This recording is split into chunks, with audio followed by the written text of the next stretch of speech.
Friends, आज हम अपना जो अगला टॉपिक है वो स्टार्ट करते हैं। और आप देखिए अब अगले टॉपिक में आगे कहानी कहाँ लेके जाती है हम लोग को और कौन सा मोड़ समझाती है। तो देखिए हमने यहाँ तक पढ़ लिया था कि सभी जितने भी गांव के लोग थे उन्होंने गांव के लोगों ने अलग-अलग तरीके से उन्हें अभिवादन पत्र यानी उन्हें सम्मान पत्र दिया। किसी ने गुड़, किसी ने चोकर, किसी ने भूसी और किसी ने कुछ ना कुछ मतलब दिया, किसी ने रोटी। तो अब आगे देखिए क्या होता है। एक बालक ने कहा, ऐसे बैल किसी के पास ना हो। दूसरे ने समर्थन किया उसकी, हमें हमारी इतनी दूर से दोनों अकेले चले आए हैं। तीसरा बोला, बैल नहीं है ये तो उस जन्म के आदमी है कोई। इसका प्रतिवाद करने का किसी को साहस ना हो। जूरी की स्त्री ने बैलों को द्वार पर देखा तो जन्म होगी। बोली, कैसे नमक हराम बैल है कि एक दिन वहां काम न किया, भाग खड़े हुए। जूरी की जो पत्नी थी वह बैलों से बहुत चिढ़ती थी। क्यों चिढ़ती थी?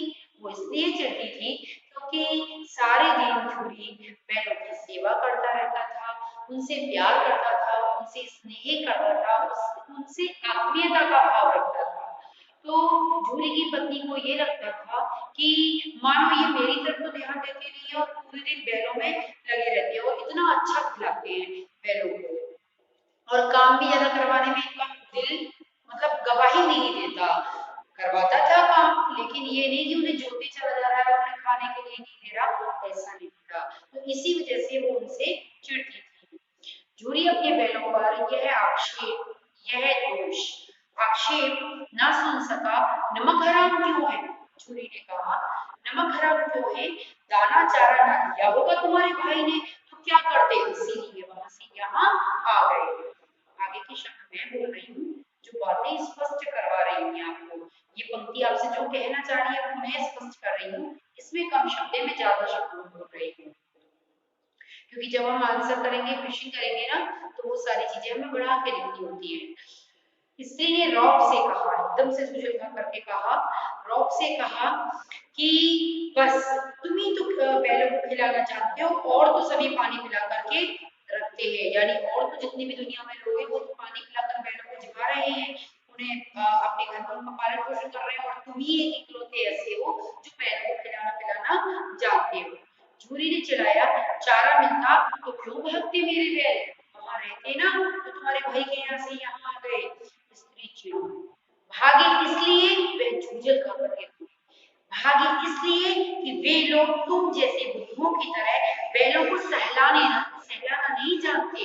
अपनी भाई की कह रही है, सहलाना नहीं जानते, खिलाते हैं तो रगड़ कर जोतते भी। यदि उन्हें अच्छा खिलाते हैं ना तो रगड़ कर जोतते भी है, यानी उनसे मशक्कत से काम लेना भी जानते हैं। ये दोनों ठहरे कामचोर, जूरी की पत्नी जूरी से कह रही है, और ये दोनों ठहरे कामचोर, भाग निकले। अब देखो कहां से खली कहां से चोकर इनको मिलता है, सूखे भूसे के सिवा कुछ ना दूंगी इनको अब, खाए और चढ़े बढ़ जाए। इस तरह से उसने जूरी की बातों का उत्तर प्रत्युत्तर दिया। और आगे देखिए अब क्या होता है।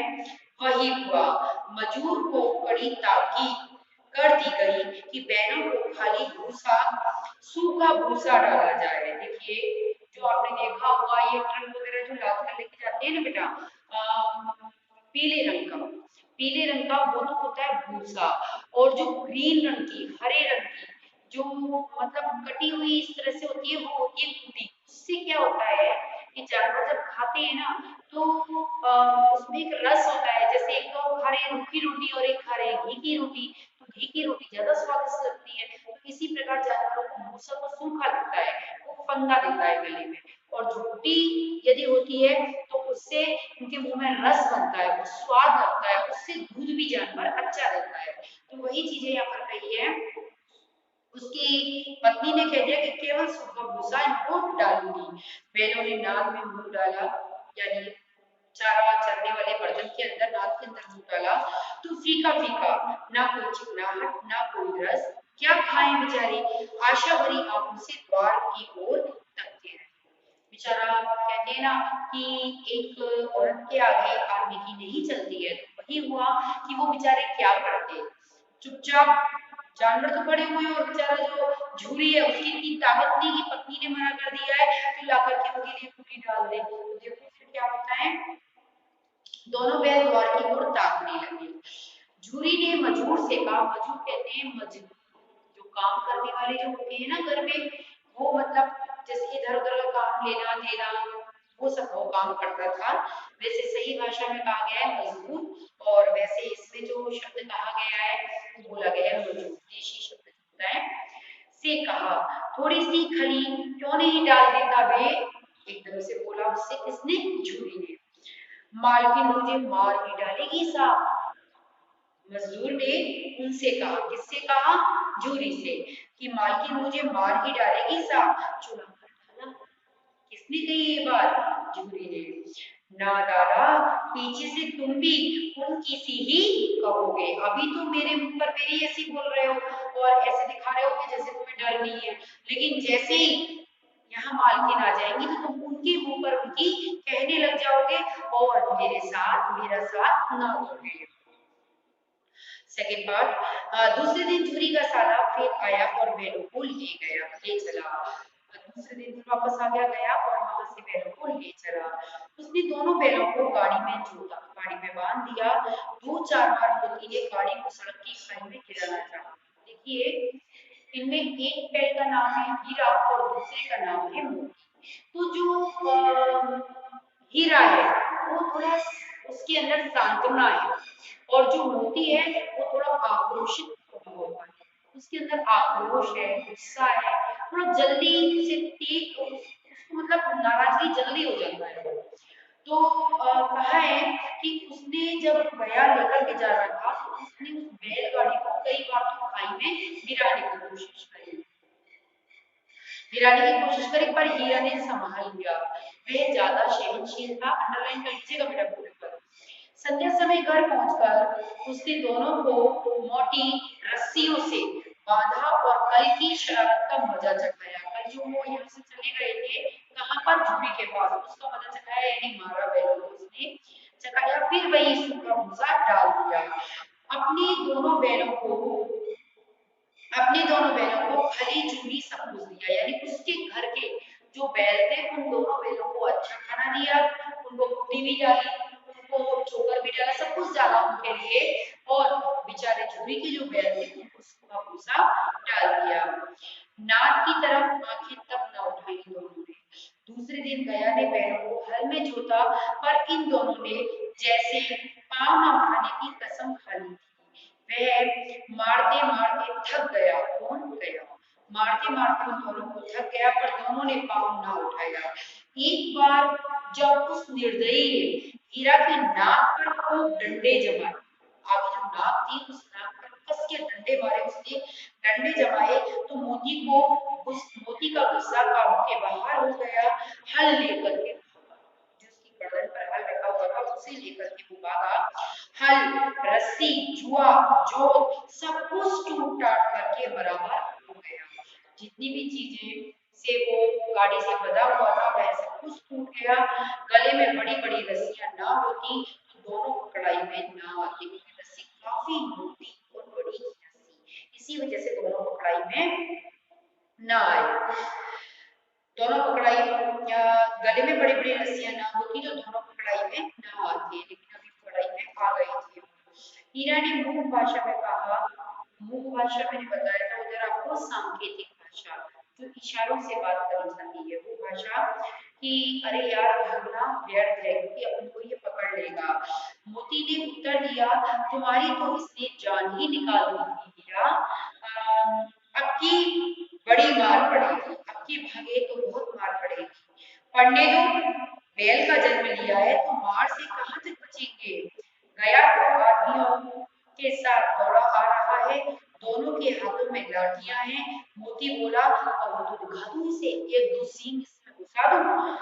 दोनों के हाथों में, मोती बोला, कहो तो दिखा दूं कुछ मजा, मैं भी लाठी लेकर आ रहा है। हीरा ने समझाया, नहीं भाई, मैंने आपको बताया था कि हीरा सहनशील था, उसे उससे उसके अंदर थोड़ी शांति वाली भावना थी, लेकिन उसे गुस्सा बहुत ज्यादा आता था किसको, मोती। तो हीरा ने समझाया, नहीं भाई खड़े हो जाओ, मुझे मारेगा तो मैं भी एक दो को गिरा दूंगा। इस तरह से नहीं, हमारी जाति का यह धर्म नहीं है, हीरा ने समझाया। मोती दिल में ऐंठ कर रह गया और फिर उसने कुछ जवाब नहीं दिया। गया आप पहुंचा और दोनों को पकड़कर ले चला। इस बार में आ गए थे दोनों कुशल हुए कि उसने इस वक्त मारपीट ना की, नहीं तो मोती भी पलट मोती भी पलट पड़ता। उसके तेवर देखकर गया और उसके सहायक यानी जो साथियों को वो लेकर आया था, वो समझ गए कि इसमें बैर को बहुत नाराजगी है गुस्से के चेहरे पर। मतलब आपको गुस्से का चेहरा जो होता है वो अलग नजर आ जाता है, और मोती का चेहरा इस समय तमतमा रहा था, आंखों में क्रोध था मोती की आंखों में। तो वो समझ गया कि अगर मैंने इसको छेड़ा तो ये मेरे को मार भी सकता है, सींग भी फेल सकता है बिल में। तो इस वजह से उन्होंने कहा कि सीधे साधे इन्हें ले चलो यहाँ से, वही ठीक है। इस वक्त टाल ही जाना ठीक है, मसला है यानी ठीक है। आज दोनों के सामने फिर वही सूखा भूसा लाया गया। दोनों चुपचाप खड़े रहे। घर के लोग भोजन करने लगे। उस वक्त छोटी सी लड़की दो रोटियां लिए निकली। वो लड़की थी भैरव, एक छोटी सी बच्ची थी, उसकी माँ सौतेली थी, असली माँ उसकी मर चुकी थी, और दोनों के मुंह में दे करके चली गई। एक एक रोटी दोनों बहनों के मुंह में दे करके चली गई। याद रखिएगा मैंने इस बच्ची के बारे में क्या बताया है आपको। उस एक रोटी से इनकी भूख तो क्या शांत होती, पर दोनों के हृदय को मानो भोजन मिल गया था। यहाँ भी किसी सज्जन का वास है। तो उन्होंने अपने मन में सोचा कि यहाँ भी कोई ना कोई अच्छा भला मानस रहता है, यानी वो लड़की भैरव की थी। लड़की किसकी थी? उसकी माँ मर चुकी थी। सौतेली माँ उसे बहुत मारती कूटती थी, इसलिए इन बैलों ने उसे एक प्रकार की आत्मीय इसलिए इन बैलों से उसे एक प्रकार की आत्मीयता हो गई थी। लड़की को उन दोनों बैलों से प्रेम हो गया था। उसके हृदय में ममता का भाव उमड़ रहा था, जैसे ममता उमड़ रही थी उन दोनों के बैलों के ऊपर, क्योंकि वो जानती थी कि जिसके साथ में अपना कोई सहायक नहीं होता है, जो कि अनाथ हो जाते हैं, वो उनकी इस तरह से ही दुर्गति होती है, क्योंकि वे सौतेली माँ की जो अत्याचार है उनको भुगत रही थी। इसलिए वह बहनों की पीड़ा को बखूबी समझ रही थी। इसीलिए उन्हें बहनों के ऊपर उस लड़की को बहनों के ऊपर आत्मीयता का भाव उमड़ने लगा, और इसीलिए उसने बहनों को सहलाया और एक एक रोटी खिलाई। कहीं ना कहीं प्रेम की एक एक सूखी रोटी भी बहुत अच्छी होती है धुतकार की चिपड़ी रोटी से। ये मतलब यहाँ निकल करके इसका आ रहा है। यदि आपको कोई गीली रोटी खिलाए तो और आप में लात मारे और एक व्यक्ति आपको प्रेम से पुचकार करके सूखी रोटी खिला रहा है, तो आपको पता है कि सूखी रोटी आपके लिए ज्यादा अच्छी होगी या सूखी रोटी पिटाई खाने के बाद ज्यादा अच्छी होगी। वही चीज यहाँ करके उमड़ करके आपकी लड़की के मतलब बैलों के मन में आई थी। तो इस प्रकार से ये टॉपिक आपका कंप्लीट हुआ। अब नेक्स्ट में आपको कल